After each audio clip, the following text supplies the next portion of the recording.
And we are live. Yes, we are. All right. How's it going, boys? How's it going? I'm joined by Neo, Rob, Cards and Comics, and flipping Thomas Jefferson Steve. I know. Look at the shirt, too. Got 302 right on like a nipple or something. I thought 302 on the horseshoe crab, which you will see in the next video. We were talking backstage. I didn't even get to tell you guys what I was doing today. Wait, stop. Before we actually get started, I just noticed that we have John Reckoning in the chat. I'm assuming that this is the John Reckoning. And so I think we need to announce who are the real parents of Michael Jackson, Smokey Robinson, plus Steve, you finished the rest. Diana Ross, baby. Smokey Robinson, Diana Ross. There you go, John. It's out there. It is out there. He got on a live stream in the Michael Jackson community, actually, and he got to actually talk about his story with people that were skeptical. Well, there you go. It's getting out. The word is getting out. Rick says, I'm already 20 minutes behind, and we just went live 30 seconds ago. We got Charleston Frat Boy. What's going on? So my oldest son is about to graduate high school. Tomorrow he's got his like varsity baseball banquet thing, and I'm going to try to surprise him. I'm still working on it, but I'm going to get him a Trevor Lawrence. Clemson is his favorite college team, so I'm going to get him a T-Law signed helmet. That's going to be kind of like his. Does he like? He likes. He's a big Clemson football guy, and then he's. You gotta get him Christian Wilkins, baby. Although he's not on the Dolphins anymore, but who cares? I'm a Chiefs fan. There you go. Easy solve. Daisy Part Jack Russell. Yeah, she goes after everything. The dingus. Steve fighting off snakes today. So before yesterday, he just got back from the hospital. I think he got bit by like 7 black snakes. No, that's okay. They don't hurt. Well, I mean, they hurt. I mean, it's like getting bit, right? But there's no danger to like venom or anything. So it's just kind of like a scratch. If you got poked by a briar, it would scratch you and might make you bleed a little bit, might make you swell up a little bit, but it can't really hurt you. Have you ever seen on social media where they have like the video of like the possum fighting the snake, and it's like 15 minutes long, but you don't realize that it's that long? Is it the possum? Is it a mongoose fighting a cobra? I mean, those are like the real fights. I think that's it. Yeah. And you're like, there's no way in hell the mongoose is getting out of this. And then oh no, the mongoose typically always wins. Yeah, 85% of the time. I mean, that's like a real statistic because a mongoose has resistance to a cobra venom. It's not 100% immune, but it has a really strong resistance to it. I mean, if it gets bit a bunch of times, then it might slow it down. But yeah, but how does I guess I'm just sitting there thinking like the cobra is venomous, so why isn't it just striking the thing like 5 times and it's dead? I guess that mongoose just has to grab it one time by the neck and it's game over. Okay, so it's better. So the cobra's got to hit. The mongoose is actually faster than the snake. Its reflexes are. And even if the cobra hits, that's what I'm saying. It has a natural immunity to cobra venom. So the mongoose can be hit multiple times without even like being phased. Nat Geo up in here. We're still working on the off-centered repack. It's in conjunction with the upside down repack, but that doesn't mean your wallet's going to be upside down. It's just that we're working on the logistics and the checklist. We're actually pitching it to Fanatics. None of us. I think I can go out on a limb. I feel like I can say for all of us, we are not sponsored by Topps or Fanatics yet because we have not finalized our repack program yet. Yeah, we have a conference call with Ruben later. Yeah, Ruben cleared his entire schedule tomorrow, so we can talk about our repack. What time are you flying out to his estate for the Memorial Day party? Yeah. I'll probably just flash in there. I don't know. His jet's going to pick me up, so I'm not sure. I guess it just depends on. It'll probably grab me first, then you, then Steve. Yeah. See, and there's your answer too, Dustin. Brian Wiz is correct. He knows his shit. Cobras can only strike a few times before their venom's gone. It's like they don't have unlimited bullets. You know what I mean? So it's like better hit on the first one. Well, I mean, even the thing is that they're resistant. I mean, by the time the cobra, hits it, the cobra's out of venom, and the mongoose is still fairly resistant. That's fair. I Hey, you learn something new every day. Hey, man. Speaking of learning something new every day, Steve shared with us that he has in hand a new RoboCop PSA slab that they just built out. Oh, And apparently it is not easy to crack. That's what we just heard. Is that what? well, no. I mean, okay. So actually, I'm kind of ruining your upcoming video, but well, yeah, no. I mean, I tried to crack one of these new slabs probably 2 months ago.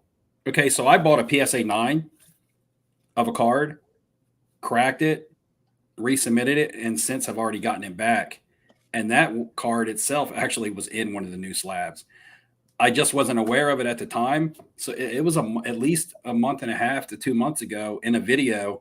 I was just typically doing my everyday routine. I was cracking a slab and I was like, man, this slab is really something else. It's really tough to break.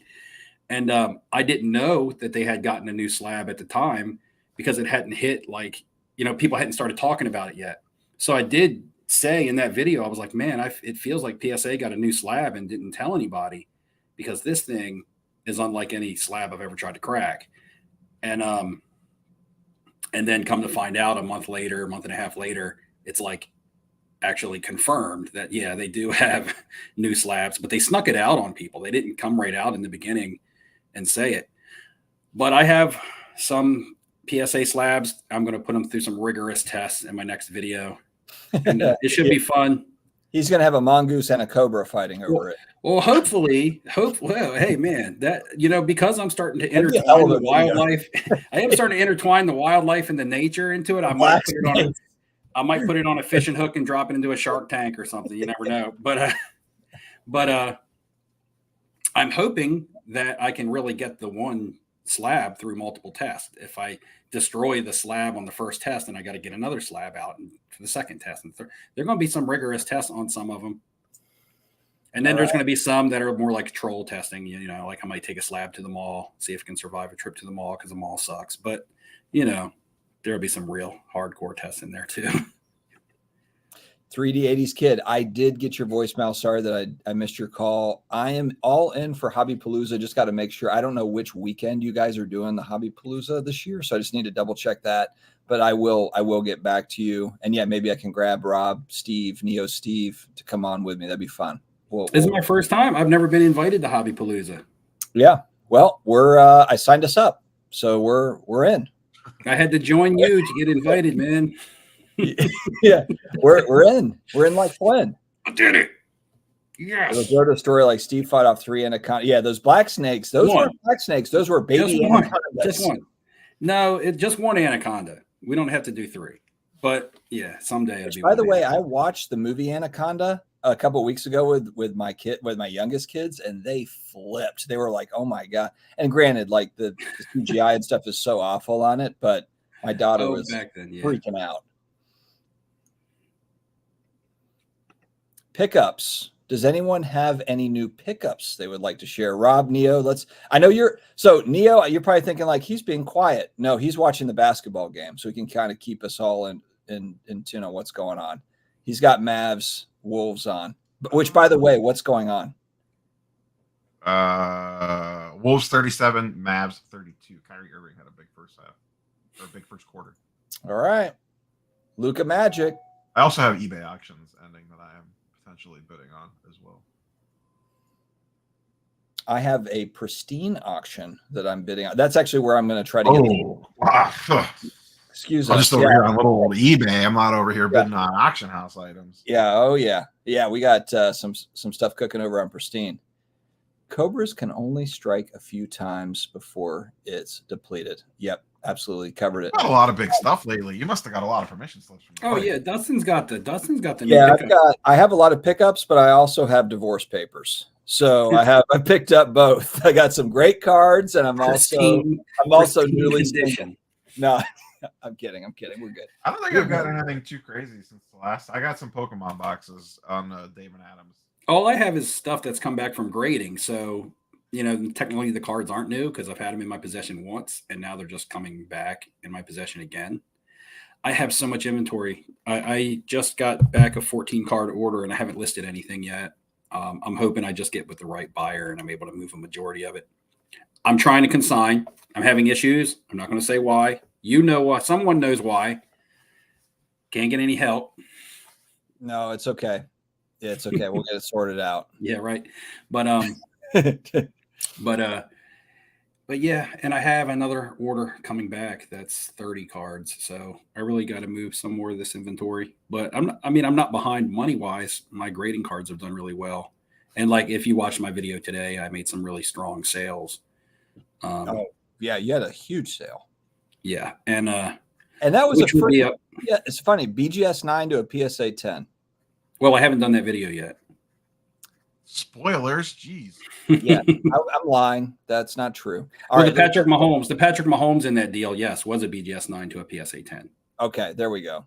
All right, so I know I've showed this 1,000 times. I did get the 101 star Jordan, but I also did pick up the Olympia or the Olympic version of that card as well, the 195. I got a PSA 6, so that's the other kind of one that I wrapped in before.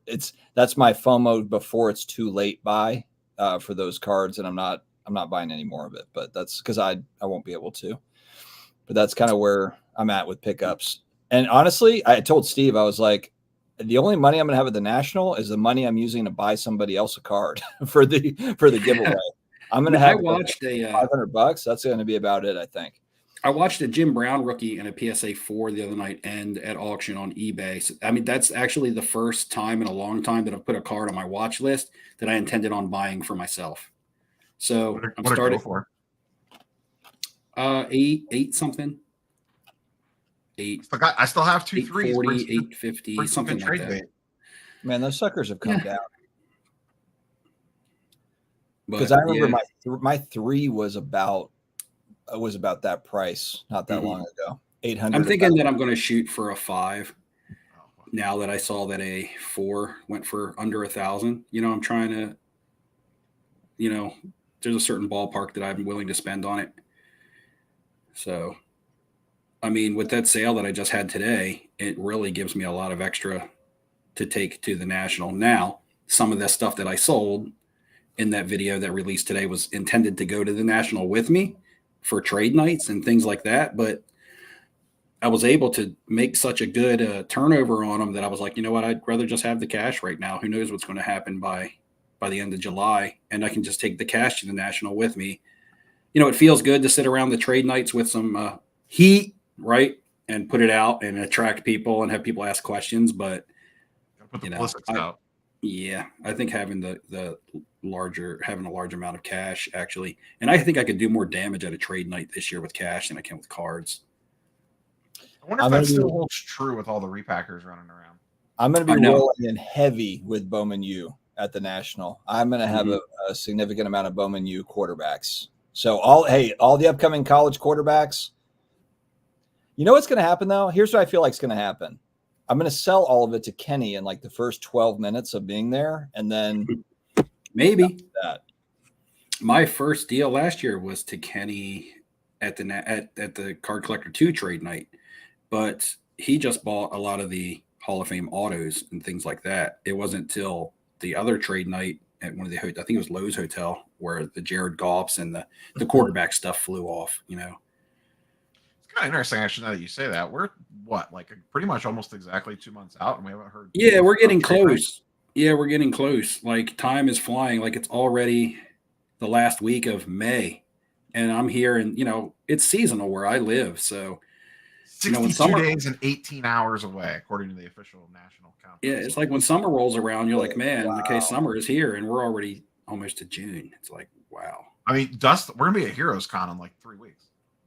I completely forgot about Heroes Con. Oh yeah, you guys are doing that. I'll have no money at Heroes Con, so I'll just be cheering you on, Neo, at Heroes Con. Yeah, I'm not making national plans until I get through Heroes Con. I'll be helping you spend money. It's kind of like when I was with Steve at the Philly show, and he was looking at the Willie Mays rookie card. I'm like, you gotta get it, man. This is it. This is your time. That's your card. That'll be me and you for the X-Men 1 at Heroes Con.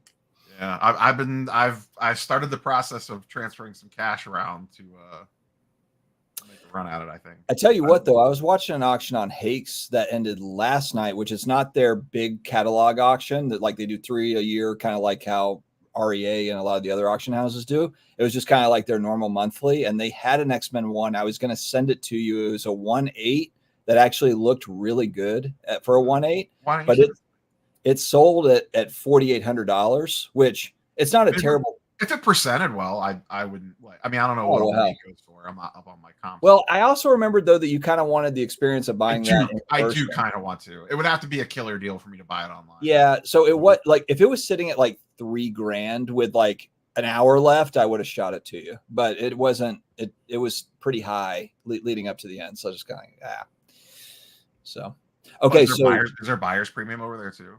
Yeah. Yeah, so it would have been. I think it's 18%, like 5 or something. Yeah, exactly. It wasn't enough of a deal where I felt like I should send it.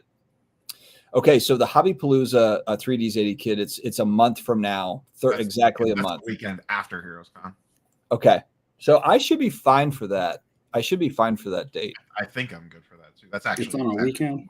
National. Yeah, it'll fall on a Saturday or Sunday. We have like a 1 hour block that I'll talk to him about it, just kind of figure out what's available. And you're gonna have to get it in the middle of the day, or I'll be. They do it. They do it from like 9 to 7. That's like all day long. So, yeah. So we'll figure it out.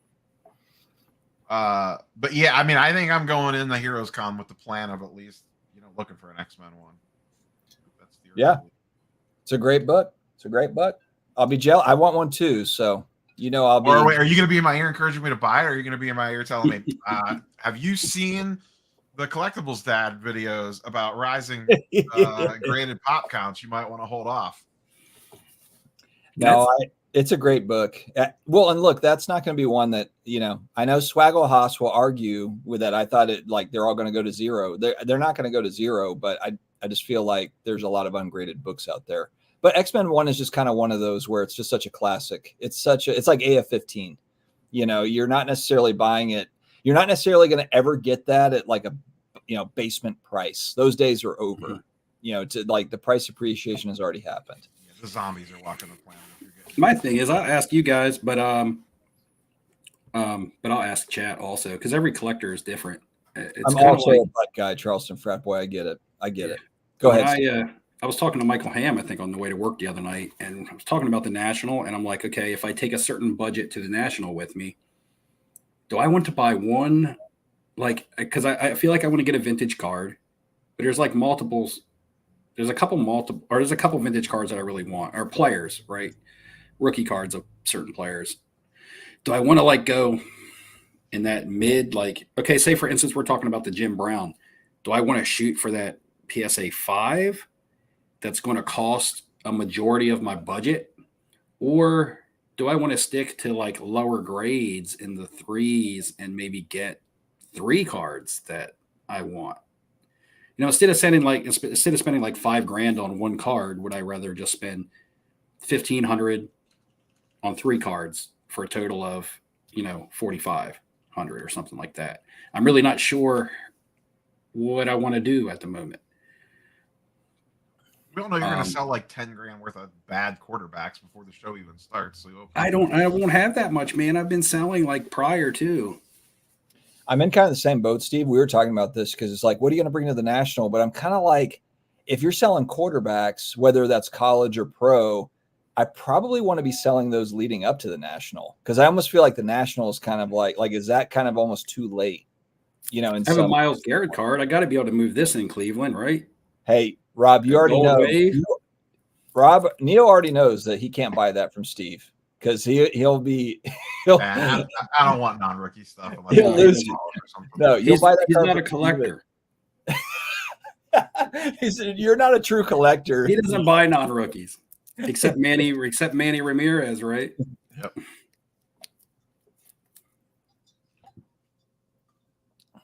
This is the type of card that like Card Collector 2 would like to have like in a showcase, because somebody in the area would pay, because it's not expensive, right? It's a nice card of a fan favorite in the area.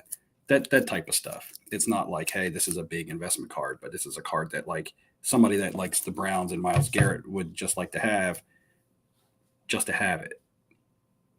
You ever go to the LCS and the kids come in there and they're asking about, like around here, it's Cal Ripken. It used to be, got any Cal Ripken stuff? Got any Bryce Harper stuff? Because we're all Baltimore and Philly around here. And it really doesn't matter what it is. They just want cards of their favorite players. Early 2000s J-Lo. Sorry, Steve. I'm just focused on J-Lo, Ice Cube. Was it John Voight? Is that his name? Yeah, John Voight. Classic. Yeah, isn't he like Angelina Jolie's dad? Yeah, sure is. Sure Who else is. was in that? I got to get caught up on Cobra Kai. I was actually brought this up to Neo. The entire Cobra. So Raleigh, where I live in North Carolina, Galaxy Con is kind of like the Comic-Con that comes to local Raleigh. The entire cast of Cobra Kai is coming to Galaxy Con. Every single year, it's the same date as the National. So I miss it every single year. And it's always got, awesome, people coming through. It's literally down the street from me, and I never make it. And I've actually looked too. I'm like, well, is there crossover? Like, could I go to that like Wednesday and then go to the National Thursday? No. The stupid thing starts on like Thursday when I get to the National. Like, I don't want to get to the National. I'm surprised they're doing Galaxy because that's the same weekend as San Diego Comic-Con. Galaxy Con is? Yeah, San Diego Comic-Con. Everybody's overlapping now. Yeah, why do they do all of them at the same time? It's so stupid. They're doing it. I mean, they started doing it in sports where, like, didn't they just have Dallas and was the Fenway one the same in Boston the same weekend?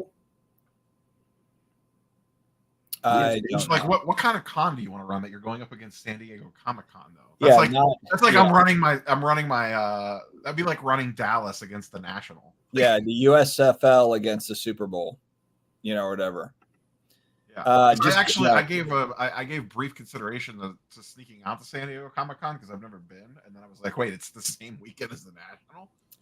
To clarify, Charleston, no divorce. I haven't been served yet. Anyway, we'll see. Not that you know of. Yeah, I haven't been. Actually, I missed some mail earlier today. Maybe I did get served. No, we're all good. We're all good. Yeah, sweep the leg.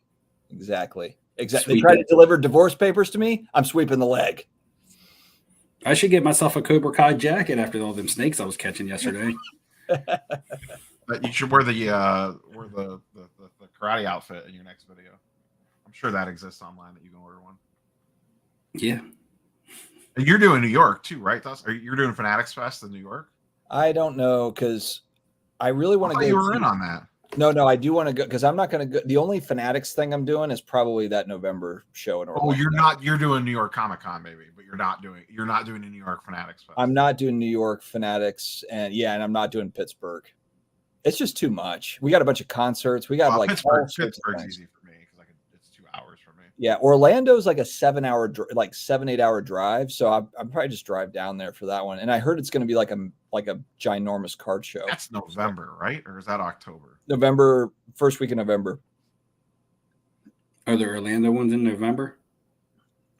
Yeah, it's like 1st through the 4th or something is Fanatics Orlando. New York, August, Pittsburgh, September, and then whenever the Orlando one is. Yeah.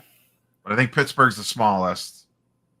New York's more of a con than a show. I mean, Orlando's built for Orlando. Sounds like it is going to be. It's huge. Yeah, Orlando's got big convention centers. Yeah, Orlando. I don't have lots of nice cards, so I'll show the Jordan probably a million times. It's just the way it's probably going to go.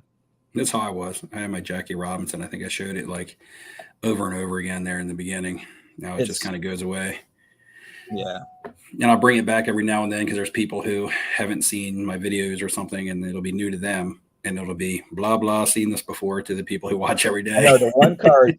So before it was, hold on, let me get before it was the Breeze. And I was so many people that were like, oh, weird. You got a Breeze autograph card? Like they were getting all like worked up about it. Like, hey, I'm sorry. I'm going to show like you show that card every 5 minutes. I'm like, sorry that I've got when he only buys one card a year, you got to get some mileage out of it. I mean, I'm trying to get some of the larger stuff. Oh, Ryan, so Ryan sent me a picture of this, texted me the Dr. J rookie. Congrats to Ryan McClanahan. Amazing card. And put your channel name in the chat as well. History Through Cardboard - shortcut. I don't know why you have the shortcut on the back end of it, but History Through Cardboard. Ryan is a trading card historian, and literally like amazing articles on the website as well as stuff on the YouTube channel as well. So make sure you check out History Through Cardboard or Cards. Ryan, put it in the chat. Put it in the chat. So looking at the date today is the 22nd, which means we're probably a month away from announcing the giveaway winner. It's funny, Charles. Yeah, I'm excited to do all the giveaway stuff, the trivia stuff. I've already got a few questions lined up. I'm kind of like bogarting your whole thing. Steve's like, all right, the first question. I'm like, wait, whoa. I have questions. No, I'm not going to do that, but I'm excited to do the giveaway. That's going to be fun. Arch Manning, it's funny because I'm always like, yeah, all these doofuses that are buying into the new rookie. If the Saints draft Arch Manning with Archie Manning being the godfather, the first ever good Saints player, I will be that idiot that is buying the $10,000 whatever first Bowman auto Arch Manning card. That will be me. And you guys can all make fun of me. Is that going to be what pushes you over? Are we going to have an intervention when you like buy into a bunch of breaks? Probably. That might be, honestly. Like if he goes to the Saints, that's just like completely full circle. I mean, yeah. That'd be something. Although I saw an interview where Arch was talking recently about how his grandfather got beat up because the Saints had no line. So I almost kind of wonder if, like he hates the Saints secretly, kind of like I'm not going to that crap team. They like my grandfather got destroyed because they couldn't put a team around him. Peyton or Eli didn't play for him. Why would he? Well, they weren't necessarily offered. I mean, there wasn't an opportunity either, though. Like so you're saying. The Saints. So you're saying the Saints are going to be buns, and then if they are, they might tank. Hell, if they were like, I'm a season ticket holder, they sent out an email. They just drafted Michael Penix. No, the Falcons took Michael Penix. Oh yeah, Falcons. We've got Spencer. I get those teams mixed up. Spencer Rattler is our future. Oh yeah, you were talking about him. Now I know why. Spencer Rattler, look out, everybody! Look out. Vintage goats. So Bowman UQBs. Oh Lord, I'm gonna have to pull out all my stuff. Spencer Rattler, like a rattlesnake. Exactly. With a name like that, he's gotta be successful. So vintage goats. If you look at, hold. Let me grab some stuff. Hang on. Here we go. Just getting lost. Oh, there's a Luka jersey. That Luka jersey in the background. I never even noticed it when you're sitting there. What's Luka doing right now? How we doing? Got 14 points with a minute to go at halftime. What's the score? Minnesota by 5. Okay, it's pretty tight. All right, first, Bowman U. I actually asked Neo about this guy, Will Howard. He transferred over from Kansas State. He is maybe the starter for Ohio State, who is the preseason number 2. Took a flyer. Oh, and by the way, the card was like $30. So $30 for a numbered auto. So you're buying some of the stuff to put away for the following, like 2025. Not even necessarily, man. I've been selling a lot of like Drew Allar. People are always rip me. You can't pronounce the names. It's Penn State's quarterback. But I've been selling a lot of Penn State's QB because he's a projected first-round pick for next year. People are already speculating. On the next year. Garrett Nussmeier, LSU's quarterback, $15 card. It's numbered out of 30, autograph, $15. Anyway, I could go on and on. But I guess my point, though, is that you can get some of these flyers, some of these guys. I've got Oregon's quarterback, like you can get $15, $20 auto cards. Oh, yeah, that's true. I mean, there's not a, great amount. So my low thing is, risk, too.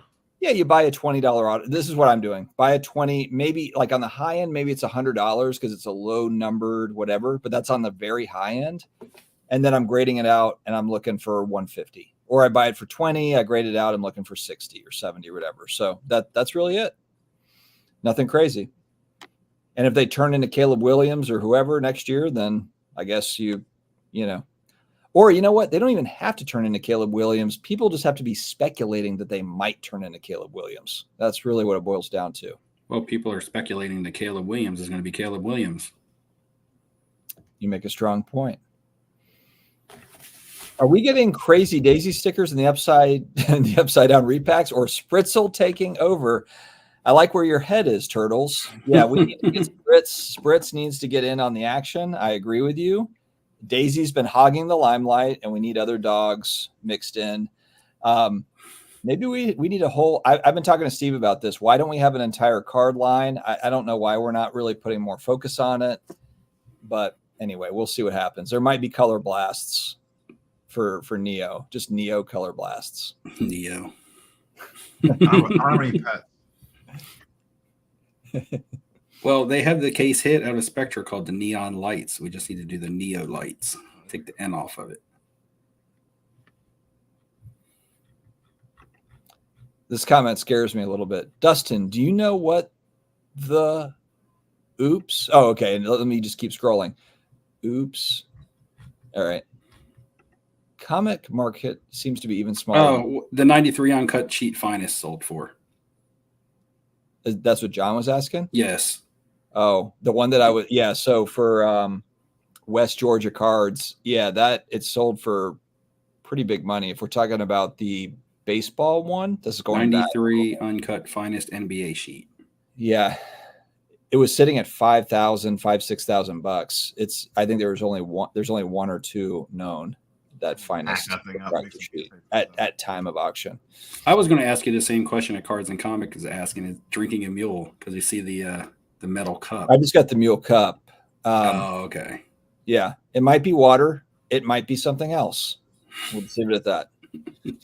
Neo, the Luka bag holder, to be sure. Shots fired. Somebody help get the knife out of Neo's back. Oh, there he is. I only have one high dollar Luka card. Sorry, I'm 13. Oh, that's right. I was going to say which one. You still have the blue mosaic. I just sold my blue select, and basically I just wanted to break even on it. Yeah, the blue prism numbered out of 199. I have been fiending for that card. I was talking to Steve about that the other day. It's kind of a weird thing where I understand it doesn't make sense to buy at the price point, given it's just active player and all that. But it's just one of those cards that was like way not even in the scope of possibility going back a few years. And now it's kind of within striking distance. So I don't know. It's kind of like the girl in high school that you always had the crush on, but you never got, you never dated. I feel like that's kind of like this blue prism Luka card. But I'll probably never own one, to be honest. I mean, this might be an unpopular opinion, but I was talking to you the other day on the phone, and I was like, if Luka doesn't win any titles, he's just another good player. He's Chris Mullin. He's just another good player. It's Russell Westbrook, right? Yeah, maybe. You could be right. You could be right. Well, I'm not. I'm just saying that's why it's an if. Well, I guess here's my other other strings thing. together some titles, maybe, but here's actually the other question mark around that. Just okay, let's say Luka wins the title this year. What do you think happens to his cards? Because some might say like, oh, I think they're going to go bananas. Like personally, I'm not sure that they would go bananas. Like they've already been like, if we go back over the last few years, there's already so much spec money in Luka. Let's say he wins a title this year. Like, how much of a bump do you think he gets? Do you think he gets a massive bump or a little bump? I'm sure he probably gets a little bump, but does he get a massive bump? I mean, Steve, you were just saying you had that blue and it didn't really do much. And this guy is kicking ass going through the playoffs. He's in the Western Conference Finals. You would think there would be some lead up, some speculation in case he wins. And there hasn't really been a whole lot of movement, right? Well, I bought it at midseason, and the only way that I was going to be able to get to break even on it was to sell it after they beat the Thunder. And then if they don't win this series, I could see that card really like, it's a $900 to $1,000 card, just kind of average in there. I mean, it's only a pop 64 or something like that, so it's not like there's tons of sales. But I bought mine in the 950 ballpark, and then I've seen two go at auction since I bought mine under 950. So it's kind of like then you see them listed on eBay, but nobody's buying them for the price that they're listed at, even though he just advanced to the conference finals. It's not like all of a sudden people are like going on there and buying them all up. So it's like, okay, my thought process was just, I'm not saying that the card's not going to move. I'm just feeling like it's going to take more to make the needle move up than it will to take the needle to move down.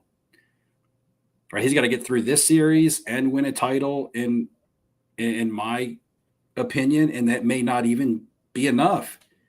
But if he loses this series, then that card probably, tanks 20%. Probably becomes an $800, $750 to $800 card, probably on a good day, especially in the off season. So that was just my thought process. I bought it. I liked the look of the card. I thought I wanted just to have a Luka card in my collection, but I'm just not really like a Luka fan. And I was like, okay, I want to get out from under this, and not out from under it because it wasn't dropping. I just wanted to get my money back from it. And I was able to do that after he won the series. I went to sell it to the person. I said, what will you value this at if I move it to you? And they were like, I'll value it at $1,000. And I was like, done, because that's going to get it off my hands for what I paid for it. Yeah. If they would have said I'm valuing it at 800, I would have been like, no, I'll hang on to it. But because that opportunity was there, that window was open for me to let it go, I went through, It's kind of tough too, because you think like, of course he does have a lot of rookies, but he's also like the Optic Hollow is a great card too. I love that card. And then the Optic Blue is numbered out of 49, not 199, like the Prism. Mm-hmm. But it's expensive, obviously, because it's numbered out of 49. I mean, there's just so many parallels. You know what I think made me buy it? And I told you this before, because I don't even do basketball. But at Chicago National, like 3 years ago, it might have been the first Chicago National that I went to. Anyway, I mean, the market was really hot then, but I remember a BGS 9.5, and I wanted it. I was like, oh, that's a card that I want. At the time, I was doing more basketball. Luka was hotter, right? You go back to 2020, he was probably the hottest name in basketball, or 2021, at least in the craziness of the market. And I was like, I want that BGS 9.5, and it was like a 2,000 plus card. Right? It was like 2,500 for like a BGS 9.5. So then when I see a PSA 10 under $1,000, I'm like, well, man, I remember when a BGS 9.5 of that card was like 2,500 because I couldn't afford to get it at the National. I didn't want to pull the trigger for that much. And now a PSA 10, which definitely carries a premium over that, is now, a third of the price almost of, a little bit more than a third of the price than what the BGS 9.5 used to be. Now, that's like across the board on a lot of cards, to be fair. But because that was one card that I specifically remember in my memory wanting, not being able to get at the time, now seeing it. And then I got it, and it just was not as, I don't know. It just didn't do anything for me, to be honest. This is an interesting take, right? Oh, go ahead, Rob. I said it didn't spark joy. Not really. I'd have rather got a Tatum green or something, probably. Charleston Frat Boy kind of nails this right here. Well, it's something I've been thinking about. Making too much money in stonks right now, which of course he means stocks. Cardboard getting cheap again. Stocks are at all-time highs. It's funny because we have kind of this weird economy, but stocks continue to rise.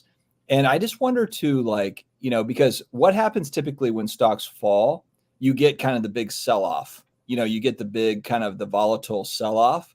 And then historically, if you look at where, like, we go into some sort of depression or sort of recession or whatever, that's where alternatives kind of, they heat up a little bit because people are like, oh, stocks are garbage. It's kind of the same thing that happens, in cards in some ways, where people, they get all worked up of like, oh my God, the Dow Jones is down 1,000 points and then it's down 500 points. I'm getting out. They pull money out and then they go, either they sit it in cash or they move into alternatives.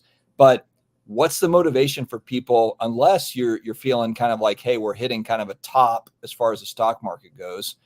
A lot of people, I think, are just like, why would I put my money into, collectibles when I can throw my money into a money market account for 5%, or I can just keep on, stocks just keep on going up. So like, what's the point of like bothering with collectibles?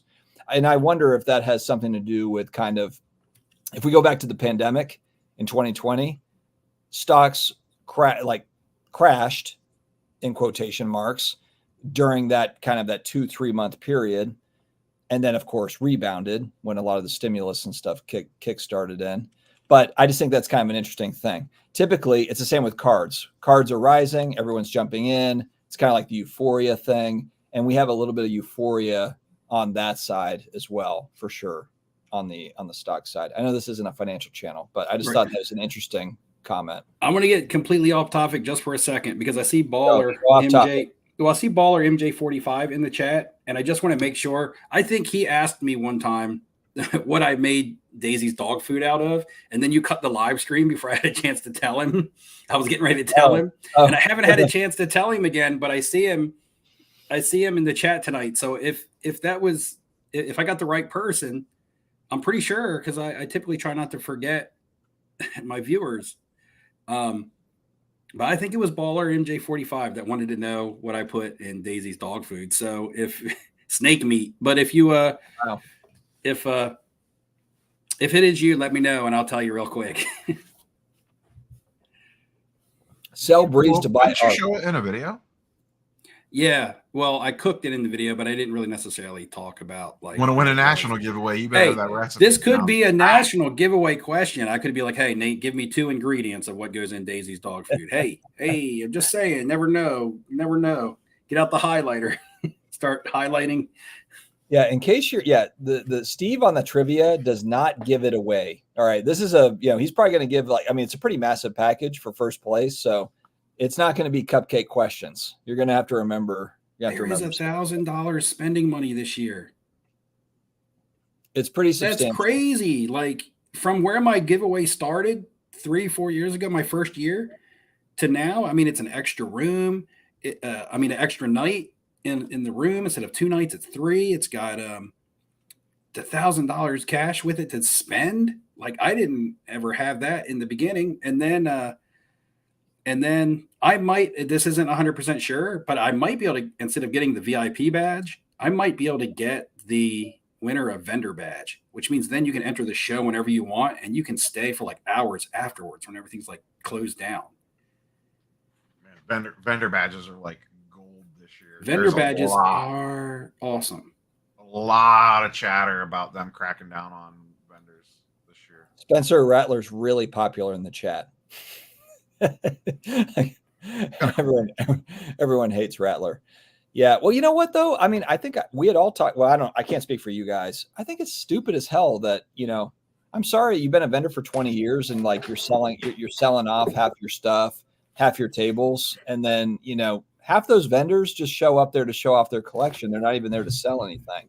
For me, I'm one of those, like, let the new blood in. Let somebody that's hungry to come in and transact and be a dealer. Not somebody that's just, come on, it's supply demand and the demand is extremely high. So if you're literally just someone that you have 3 tables of the national, but you sell off 2 of them to your buddies, like, no, hell no. Yeah. It was Baller MJ45 that wanted to know. So now I don't know how big your dog is. Could you see how big Daisy is? She's not very big. So, but I just use 1 pound of whatever protein you want to use, like ground beef, ground turkey, ground chicken, ground venison, bison, whatever you want to use. I mix and match it so she doesn't eat the same thing every week. But then what holds it all together is get the canned sweet potatoes to make your life easy. 1 bag of brown rice that you can just microwave, and a can of like mixed vegetables. It can be like peas and carrots. It can be just peas, just carrots. It can be mixed vegetables with green beans and everything in it, but just like 1 little regular canned vegetable. Now this is for Daisy size and it lasts about a week, and I feed her like twice a day. So, and just 1 egg at the end and just stir it all up. I mean, you can even eat it yourself. I do put turmeric on the meat as I'm cooking the meat first. I sprinkle turmeric on it because it's good for joints. It's good for the dog's joints. So it'll help, longevity on the legs, especially if you have a large dog. It's good for humans too. Turmeric. Yeah, it is. It'll stain yellow. Turtles, I'm sleeping well at night about Bountygate. Never any real solid proof of it. Our coach got suspended for a whole year over it. So I get it. What I will say, though, is as a bitter Vikings fan, the Vikings have gotten revenge on us a couple times since that game. So we beat you guys that game. And then we had the Minnesota Miracle, which was complete BS. And then we had Kirk Cousins throwing a ball to the back corner. I was actually at the game to Rudolph to beat us in the playoffs twice. So I feel like we're even now. And the Saints needed that title. So there we go. Caleb Williams did suck last season. Apparently he looks pretty good with his new team, supposedly. He's got a lot of offensive weapons in Chicago. They gave him a lot to work with. He's not somebody coming in with no. He's not Drake May in New England, who's got nobody. Hambone in the chat. Neo Color Blast. Neo's Waste Dump Northeast Ohio Northern Lights card. Carson Beck. Yeah. Ewers, Sanders. Yeah. I've sold a lot of Carson Beck. There's a lot of heat around Carson Beck. I've got probably 7 or 8 Carson Beck autos that are at grading now. Are you scouting kids in your flag football league as potential names to file away for later? Nobody on my team is going to be a college quarterback at this stage. No, I meant like your opponents. Yeah, the opponents maybe. I don't know. Yeah, college or 8 and 9-year-old flag football is tough. Coaching it is tough. Yeah, it was tough, but we made it through.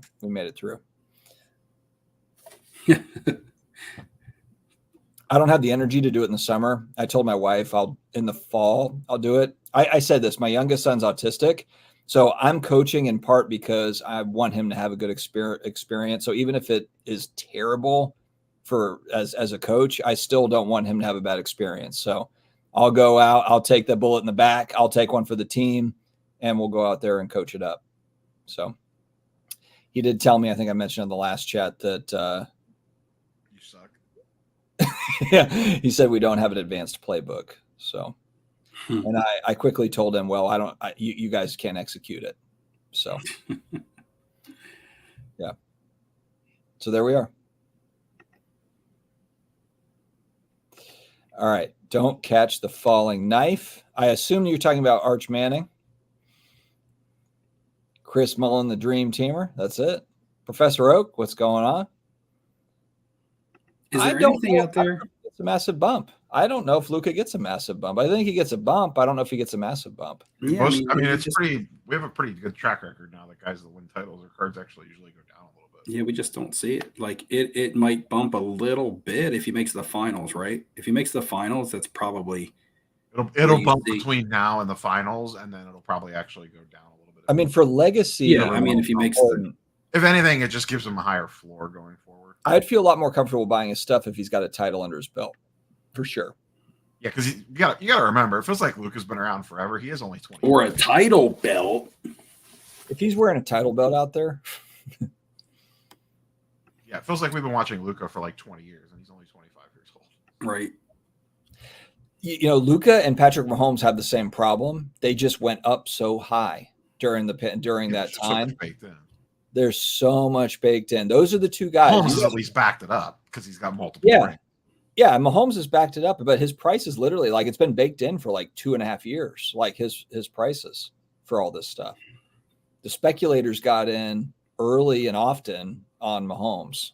I mean, so I guess you could argue that probably more people moved off of Luka stuff, that spec'd on Luka, but his stuff, if you take a look at even like 2nd and 3rd year autos for Luka are not inexpensive. They're expensive. For considering the fact he's never won MVP or a title. Amazing player, but I mean. Well, autos are different because they actually can make sometimes people feel an attachment to the player.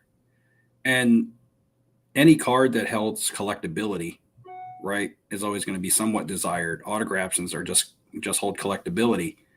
But when you're talking about prism color and different types of parallels and things like that, it's really reverting back to rookie cards that really hold any kind of significant value on them. You know what, though? This is a good point here. When you talk about, so Luka's up against Ant-Man, what I'll be really curious to see is whoever comes out of this series, the guys that are doing a lot of the flip game stuff, a lot of the big like flippers that kind of talk up certain players, whether it's, quarterbacks or whatever, is that going to have any sort of effect as far as, which one comes out of this series, if it'll actually have any sort of momentum behind it? Yeah. I mean, it's always just fresh names. every time there's a new legitimate fresh name in the hobby, it pushes back the other legitimate names, to the back burner for a cliche saying. But Luka was the fresh name, and that was new, and people didn't know what to expect, and it was really good. And then the market got hot in 2020, and he was only a rookie in 2018, and then Zion was a hot name, not really now, but I mean, look at Wemby, he's a hot name now. Anthony Edwards is a hot name now, and it's like, so there can only be like so many that some of the other ones are just, I don't want to say stale, but that's kind of the term that you could label some of them with. And even Tatum, like, great player, probably might be in the finals again this year. Yeah. But, it's all relative to, like, Brennan's actually kind of nails it here. Of course, that's excluding those that bought early. I remember, and I know all of you guys remember too, I was buying in the summer of 2019. I was buying Luka Prism base 10s for $65-70 in volume. If you still had those today, I understand they went up to $2,000 at one point. If you still had them today, they're $280, $300 cards. So even if, like, through all the crazy, if you did nothing for the last 5 years, you 4x'd. You're up 4 times, which is insane. Mm-hmm. I mean, that's a hell of a lot in a 5-year span of time. I think it boils down to, and unless you're like collectors, I'm going to exclude the collectors here. I think what it boils down to is excitement. People get bored quickly. And so what's the next exciting thing? Patrick Mahomes winning another Super Bowl, was that exciting to the card market? Not really. Would Joe Burrow winning a Super Bowl be exciting to the card market? Probably, right? At least more exciting than Patrick Mahomes winning another one. So it's kind of like the excitement. You could say that excitement is hype, but it's kind of a been there, done that, whether somebody's winning or losing. If somebody's failing, okay, well, they've been there, they've done that. That's what we expect out of them. And if somebody's really winning, well, they've been there, they've done that. That's kind of what we expect out of them, right?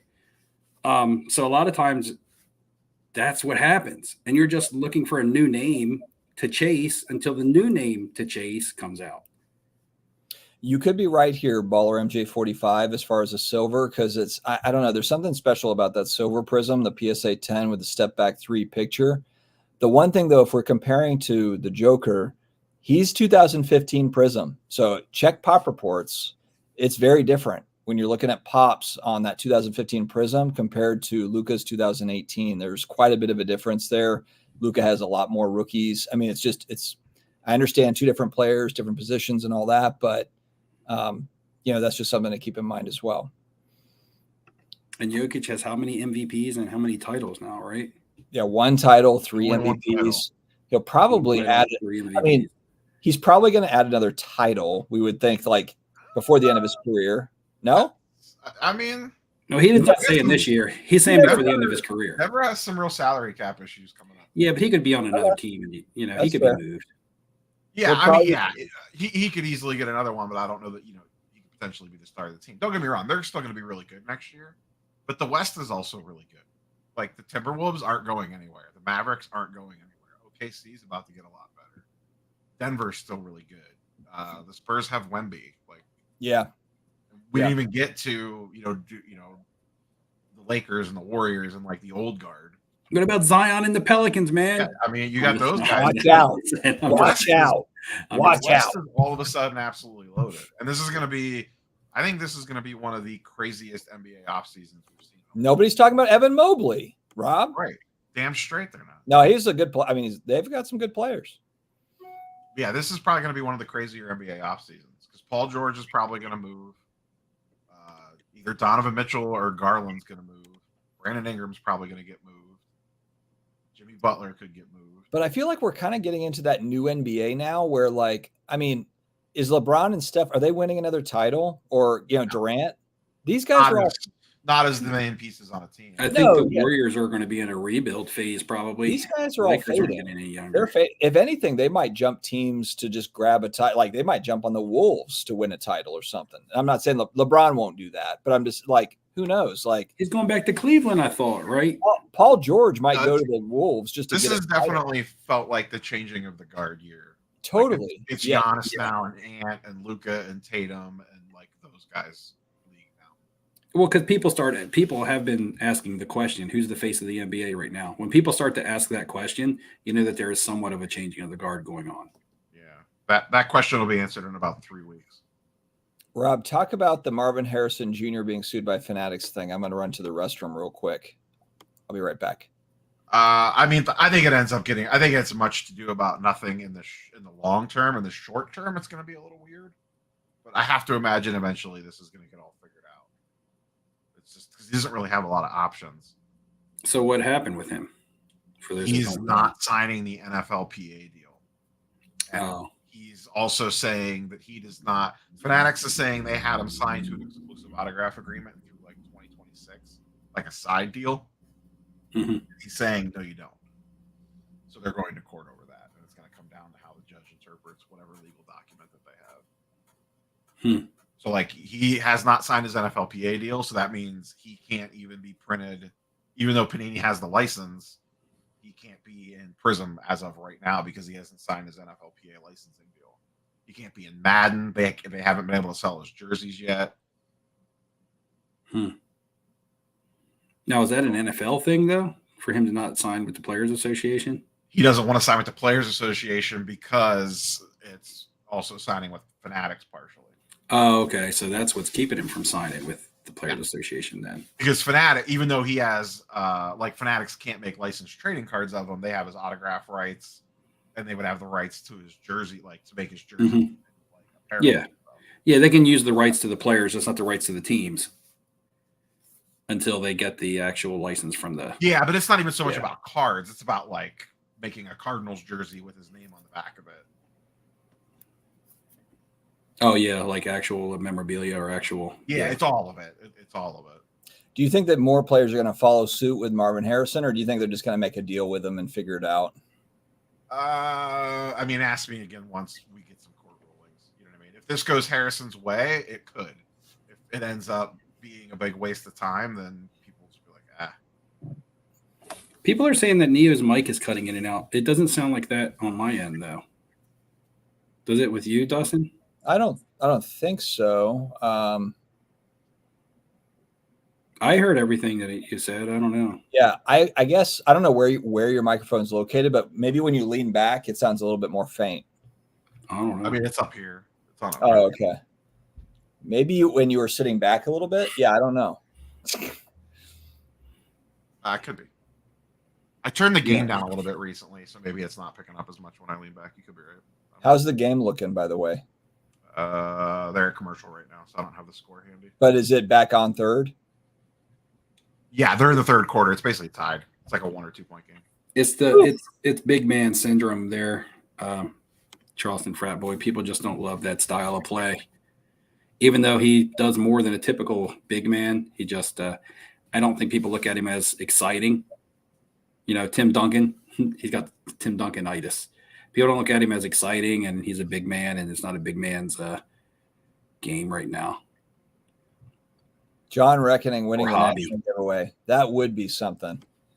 Hey, John, if you're still watching, you've made some legendary videos about me. Not necessarily in a great light. We'd go to the Rock and Roll Hall of Fame. Yeah, if you win second place and I have to buy you a card, I think he's a Baker Mayfield guy, or maybe it's a Smokey Robinson card. Maybe I'm buying a Smokey Robinson card. Either way, got the best Nick Chubb collection on the planet. Even though you have called me every name in the book and said I was going to turn into a zombie, I will be happy to pay out for second place if you are the winner. So just so you know, I'm the bigger man here. I will absolutely do it. You nailed this, David. Too many people there just playing around. Just playing around.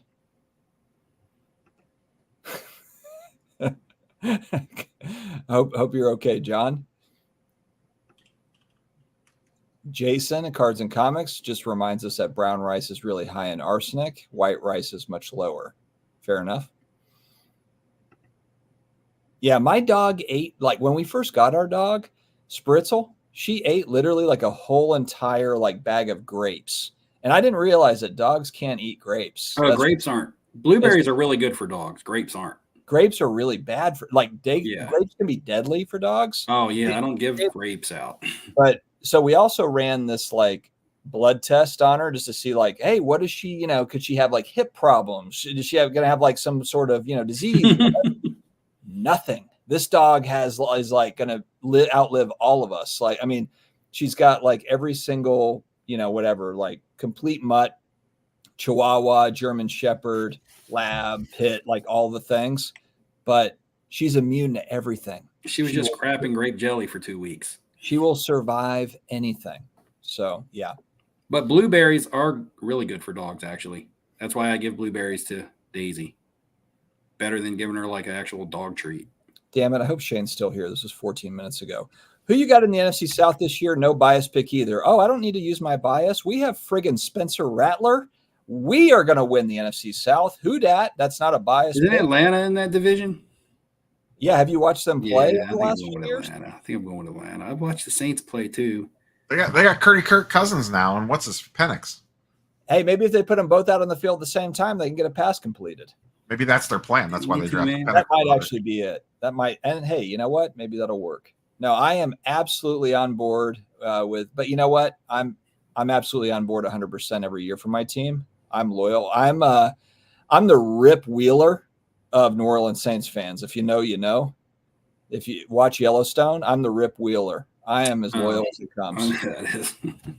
I've never watched it, but I know who you're talking about. I just take care of shit when it's time to go down. I'm taking care of it. 0 Super Bowls. 0 Super Bowls. 0 Super Bowls. I went with Steve. We lost to the Panthers, and I was yelling at all the Panthers fans as we were leaving. The damn 0 Super Bowls. Wasn't there a train derailment a while back up there in Ohio, Neil? Was that close to you? That was that chemical fire one, wasn't it? That was like a couple years ago. It was about an hour east of me. I was upwind from it, so I was good. You were talking about getting acid rain and stuff. Yeah. Real quick on this, Adam. Toxic Avenger. Question about Zero Cool. So Neo and I did not go to the Tops conference because we weren't invited because we're not selling their products because now it's a closed-in event. But what I heard was, as far as Stranger Things goes, it's moved to Tops. Like I heard there's going to be like a Tops Chrome Stranger Things set. Oh, like, okay. So I think Zero Cool is done, dunsies, and I assume it was done as soon as Luber was out the door. Yeah, and to be clear, I mean, Stranger Things started with Tops. Like going back to 2018, this was always Tops, and then last year, a couple years ago, they went to Zero Cool. So they're going back to kind of where they started. So yeah, I think this is all going to be Tops, not, there's nothing new on Zero Cool. Because I like niche and pop culture type stuff. I hope that one of these manufacturers continues to do some cool stuff. I mean, whether you're a fan of Zero Cool or not, the Jackass set was a cool set. Yeah. The Zero Cool cards, regardless of who made it. I mean, there was some good. Yeah. There was like Tony Hawk autograph in there. There was a cool Rob Dyrdek autograph in there. I mean, you didn't have to just like the Jackass guys. There was even a Butterbean autograph in there if you like Butterbean as a boxer. But I don't know. It's just a cool set, and it was a nice set. I had the Tony Hawk Blue Refractor autograph out of 50, and the cards were nice. I guess it would just depend on what kind of sets that they would make. But I hope someone makes some cool sets. Yeah, I agree. The Zero Cool cards were cool cards. It's just obviously they flailed around and just completely blew it. I've said it before. I don't understand why Panini doesn't spin off and do pop culture, just badass pop culture sets. What order did they put their sets out in? When did was V Friends last? V Friends was first. V Friends was first. Yes. Okay. Then it was Stranger Things because they did all that promo at the AC National. Yeah, I remember that because they had the vending machine thingy. It was successful. They had long lines and. Didn't they just put out that Dune set? That was Tops branded. That wasn't Zero Cool branded. I mean, they did the Jackass set around the time that wasn't Jackass putting out a new like a reunion movie or something. I think so. Yeah, but nobody else has ever done anything like that, like a Jackass set. Or like, I don't know, could we come up with something else cool? Like we need Cryptozoic or whatever. What's that one set? The 2016 Ghostbusters? We need Cryptozoic. You have to come back. Like Cryptozoic and Rittenhouse and Inkworks and stuff. Those are the only ones really putting out like different pop culture stuff of like TV shows and things like that. Cool stuff. I mean, it was back in the day, Panini was doing the stickers, but that's because in overseas, they didn't have rights to any like sports from the United States. All the tobacco companies and bubblegum companies had all that. So everybody in Europe was doing rock and roll stars and movie stars. That's why you see like the Panini Cantanti sets and things like that. I would like to see, we've talked about this in the past. I'd like to see a really high end set, along the lines of a Flawless or something where you can really get some cool pop culture type cards. Brian Brzee needs to learn how to stop the run, Charleston, but I like he's a good pass rusher, but he's got to stop the run. The big question with the Saints this year is going to be in the trenches, which is not a good question to have, considering it's probably the most important part of the game of football. But yeah, stopping the run and blocking up front. So we'll see. Are you guys going to try to get down to the Football Hall of Fame while you're here? Yes. I'm driving in. I'm coming in on Wednesday morning to go to the Football Hall of Fame, and then I'm going to now join you guys on Wednesday. Oh, you're going to go to the Hall of Fame on Wednesday morning? Yes. I definitely want to go to the Rock and Roll Hall of Fame. Actually, I might get blasted for this, but I'd rather go to the Rock and Roll Hall of Fame than the NFL Football Hall of Fame. I mean, I would like to do both. Don't get me wrong. I'm not saying that it's overrated or wouldn't be awesome to go but if I have to choose one or the other, I'd rather go to the Rock and Roll Hall of Fame. Because I'm a rocker, man. Yeah, you're big. That's your deal. I see where Brett S says any interest in Zero Cool cards was due to unsustainable manufactured hype. That's why it died. But I mean, I think it just depends on what you like, because the Stranger Things set, I don't think they did much with it, right? They didn't put anything super special in it. Like you couldn't get like autographs. Never really happened. Like they pumped it, and then Zero Cool kind of fell apart before they could. But the Jackass set was a good set. If you liked the Jackass or the characters on it, it was a nice set. If you liked the material or that they were making cards about, like there's an amazing Tony Hawk autograph in there. So I mean, that's cool to me. It might be Zero Cool to you. I think people just immediately associate Zero Cool with V-Friends, and they're not the same thing. That's why I asked what came out first, because maybe people hear Zero Cool and they're immediately like, "Oh, that's V-Friends. It's trash." Right, and that's Zero why Cool is just a different brand of tops. That's all it really was. And maybe they just killed themselves right out of the gate by putting the V-Friends product out, which was very polarizing. If they'd went with the Jackass set first, it may not have been. I mean, I think it was literally as simple as Luber was hired to run that, and Luber and Rubin and Fanatics had a falling out. So once he was gone, they're like, "Okay, we're just making this top shit now." I also just think too optically, I know that like Luber and Gary Vee are buddies, and that whole V Friends being kind of the first IP, which is really, I mean, however you feel about Gary Vee, I just think V Friends is a very new IP that he's constructed based on his brand. But there's, that's not, The Simpsons. It's not Marvel. It's friggin' V Friends. Right. That's what I mean. The Jackass was its own brand. Like Jackass, at least, like that's a very niche. That's a niche IP. Yeah. But it sure as hell is bigger than friggin' V Friends. Like V Friends is like, I could call it like Dustin Friends. Like let's just make it like Neo Friends. Like, I mean. Hey, that's another repack product on the line. I mean, I just think everything about the V-Friends was manufactured. Everything about it was manufactured. That's 2025. Everything about V-Friends was manufactured all the way down to the actual V-Friends on the card. But in the Jackass set, it was legitimate. It was legitimate people and legitimate characters, or people playing characters under their and from a television show that some people really liked to watch and thought was funny. That was actually a big movie. And twice, right? 2 or 3 times Jackass was in the theater with movies. It may not have been for everybody, but that's why we call it niche. But again, there's people out there that want those types of cards.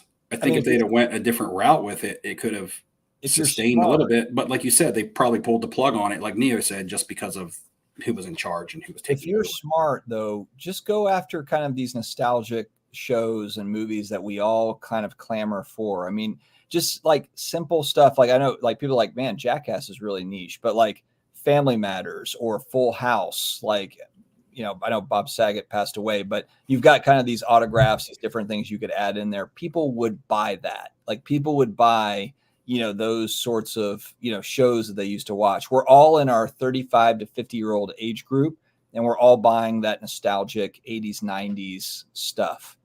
So, yeah, I mean, Jackass is one of those things. There's a ton of other IP to chase that you can make cards with. And Panini, hell, at least with Panini, they've proven they can make nice product.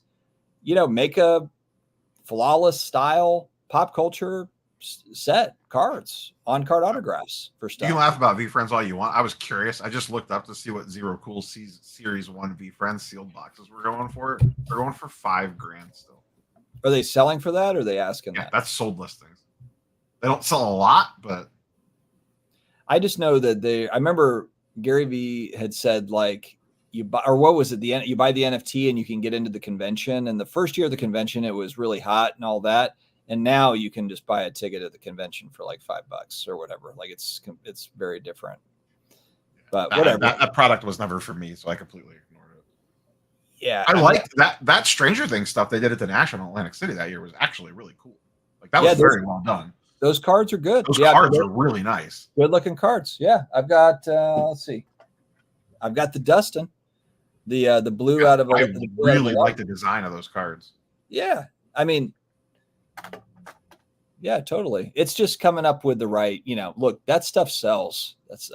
Leaf for all the people that are like that bust on Leaf, they sell a ton of, Pop Century. They're not even character cards. They're just actor cards. They sell the hell out of that stuff.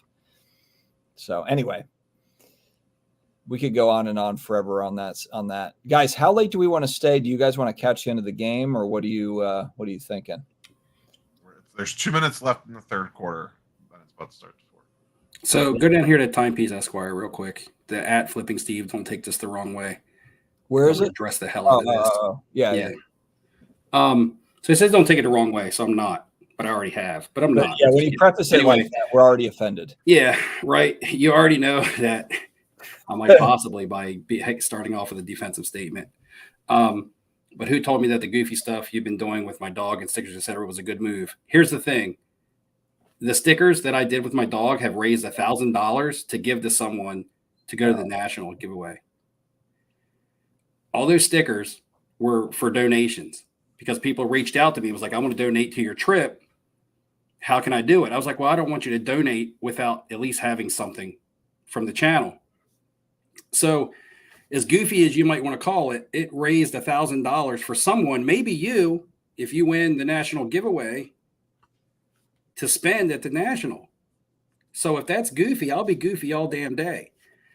The other thing is, you must just be watching my B-roll film because I still do a lot of talking about buying, selling, flipping, and give my opinions on lots of other things going on in the hobby throughout those videos. So it tends to be, to me, the one thing that your attention is focused on is what you call the goofy stuff. So you don't take this the wrong way either. I'm just explaining, I'm answering your question for you. So you're actually the first person that's given me any sort of negative feedback on it. So I'm going to continue to do what the majority of people enjoy, including myself, because it's important to me that I enjoy my content, because if I don't enjoy doing it, I'm just going to quit. So everybody out there tends to enjoy it. I intend to enjoy it. I hope you keep watching. I hope you find an acquired taste for it, or maybe you can just pick out the certain parts of the videos that you do like, as opposed to focusing on the parts of the video that you don't like. Then yeah, I mean, that's all I can say too. And I'm not speaking for Steve, but I think the whole idea is you want to throw a little bit of your personality into whatever content that you're making, so that viewers kind of get they get an idea of who you are and what you're, a little bit about your life, and you're having fun doing it. I think that's kind of the main thing he's getting at. You can't make consistent content. We've been making content for 4 years if you're not having any sort of fun doing that. So whether I'm talking to, an imaginary stuffed animal, Alf, or I'm talking, or, Frank, who is a fake person that doesn't work for me, but I pretend like he is, like Frank doesn't actually work for you.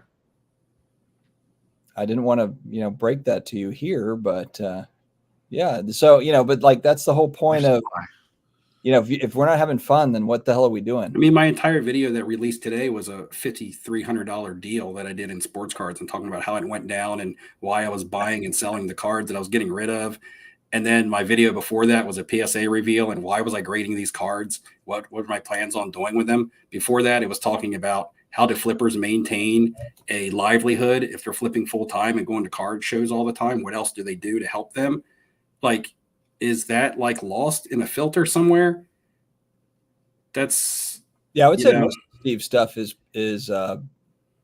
pretty serious stuff with a little bit of like Daisy mixed in and like walking on the beach or walking to the pizza joint at 3 a.m. type stuff.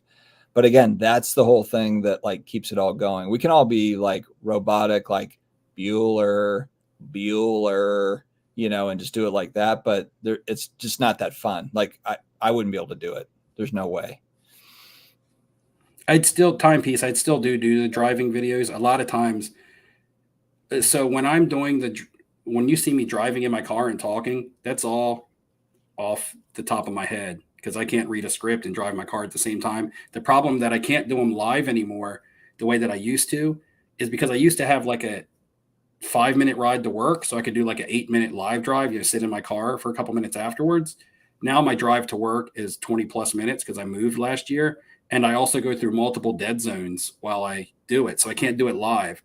So a lot of times when I really want to talk from the heart and get emotional, I intentionally get in my car and drive and film because that's where I feel like I can be myself the most. That's where I feel like I'm not in front of a camera. I just feel like I'm there with my thoughts and I'm just talking. And even though that is pre-recorded, it doesn't mean that it's any less sincere than it would have been if I was sitting there in front of it live. I mean, I intentionally put myself in that position because that makes me feel that way. Well, and the other part too is I think I can speak for everybody. We're not trying to necessarily be like your card expert when you tune in.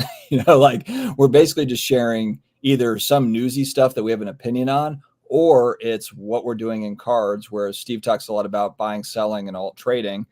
But he's trying to do it in a fun way. But we're not necessarily coming at you like, this is the way that it has to be done. I mean, come on. No. And again, I'm just want to answer your comment for you the best that I can. I don't want this to become like, I don't want chat or anything. This doesn't want to be, it was a fair question because my content has changed from what it originally was. But I feel like it kind of needed that change. I was really in a rut.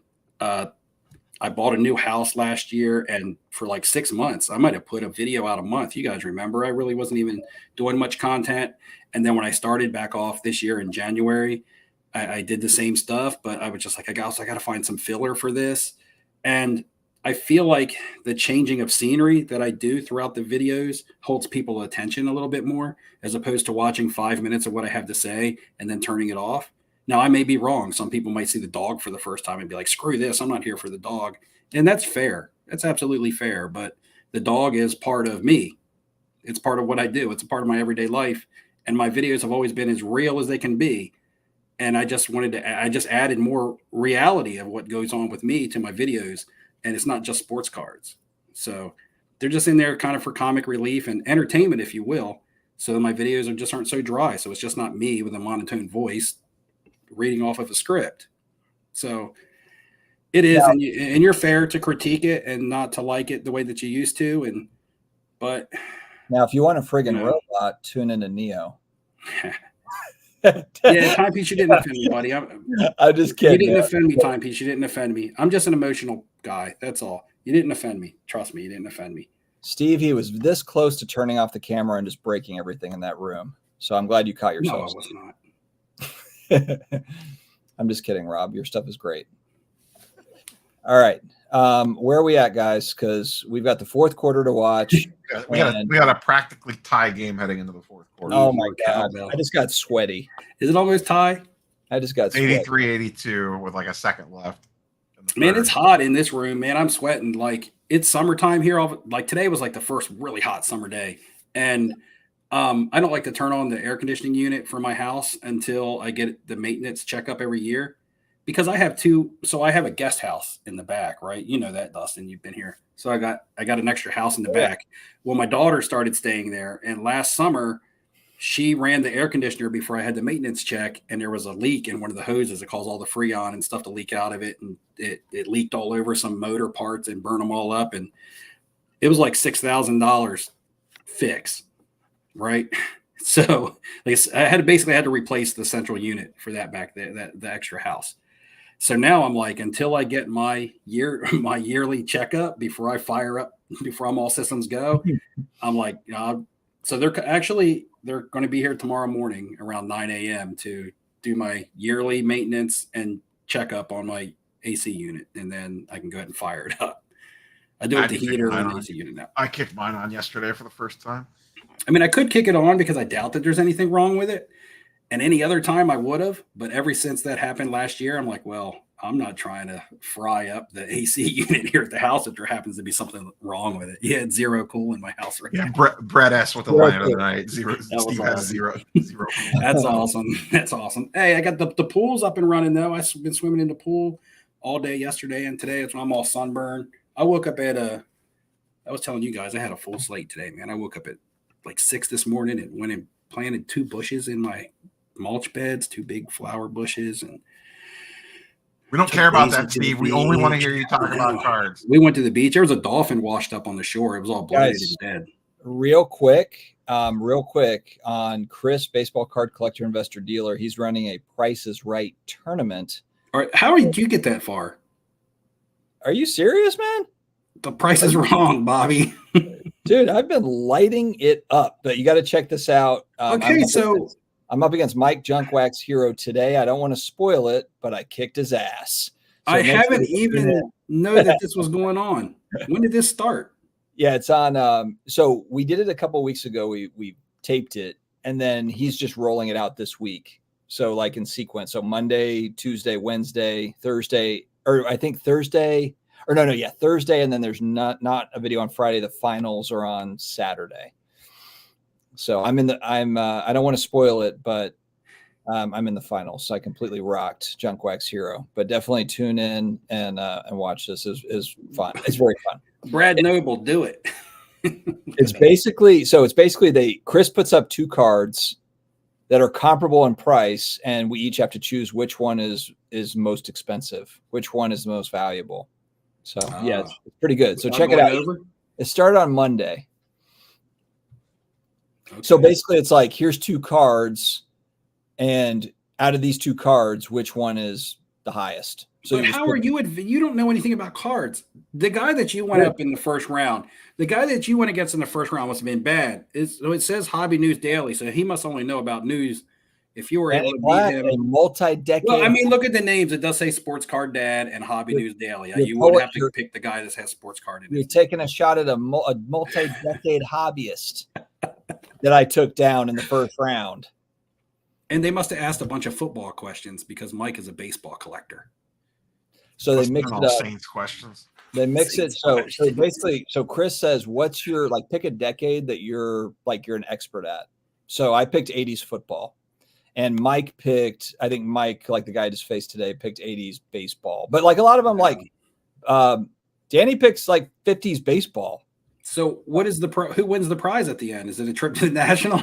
I don't know. He told me there's a prize, but I don't know what it is yet. Oh, man. You don't even know what you're playing for? Man, you might not want to win. Are you kidding me? What am I playing for? Look at the contestants here. Look at all these YouTube Hall of Fame. But I'm saying you don't know what the prize is. Playing for Hall of Fame votes. That's what I'm playing for bragging rights. Trying to get that Hall of Fame. Dude, I'm playing for bragging. This will be like number 2 on his list of things for his campaign for next year. It's gonna be good. But anyway, yeah, check out Baseball Card Collector Investor Dealers channel. This has been really fun. Brad asked, what do you guys think of cracking and resubmitting, especially with numbered stuff? It doesn't make a difference. It hasn't made a difference for me with numbered stuff. Now, we talked about the PSA slab earlier. That thing is becoming a son of a bitch to crack. And I've been doing my best success rate. This is going to sound crazy, but you can watch the channel and you'll see, is buying BGS 9s. I'm not even talking about BGS 9.5s, but buying BGS 9s. And I've been cracking them and getting PSA 10s. I'm like 4 for 4, 5 for 5 on that. I got a video coming up that's got an amazing card that I did that with. And so that's what I've been doing now. with that being said, you do have to look at the card in the slab. You can't be like, okay, well, it's a BGS 9, it might be a PSA 10, or it's a BGS 9.5, it might be a PSA 10, it's a PSA 9, might be a 10, 10 might be a, you know, you do have to. Look at the card. Mild spoiler. Sometimes you look at them in the slab and you ignore what you see. I think that was like a reflection from the fluorescent lighting, but because it wasn't there when I got the card in the mail, right?